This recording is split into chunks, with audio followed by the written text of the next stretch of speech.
Comment on fait pour avoir un agrément? Donc nous, on a un agrément de conseil en investissement participatif, donc on fait du conseil.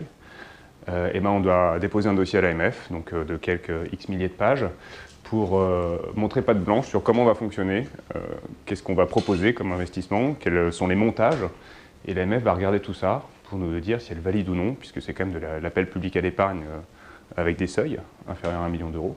Et donc elle va scruter tout ça. Qu'est-ce qu'elle va regarder? Elle va regarder qui monte la plateforme, donc les CV, savoir si l'expérience professionnelle raccord avec le domaine exploité. L'activité, qu'est-ce qu'on propose comme type de financement? Donc nous on est dédié à l'immobilier, donc c'était logique qu'on vienne de l'immobilier.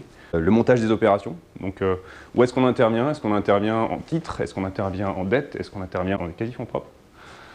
Est-ce que c'est un montage où c'est une société opérationnelle qui va lever des fonds? Est-ce qu'il y a une société holding? Est-ce qu'il y a des sociétés écrans? Donc ça, tous ces montages sont validés ou non par l'AMF, donc elle peut demander des modifications. Tout ce qui est procédure, comment on sélectionne les projets, donc ça c'est scruté assez précisément, savoir quelles sont les étapes de sélection, les porteurs de projets, comment on va sélectionner les projets en eux-mêmes.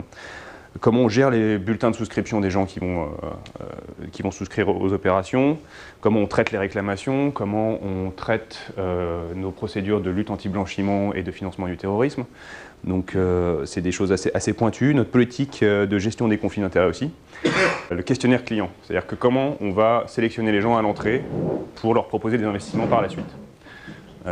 Donc ça c'est des choses qui sont documentées à l'AMF et scrutées de façon très précise. On a aussi la présentation de la plateforme, donc notre interface. Qu'est-ce qu'on présente? Comment c'est présenté? Par exemple, on doit avoir une communication claire, transparente et non trompeuse. Ça veut dire que si on donne un gros rendement quelque part, il faut expliquer qu'il y a des risques à côté, de façon avec les mêmes polices de caractère, de la même taille, pour que ce soit équilibré.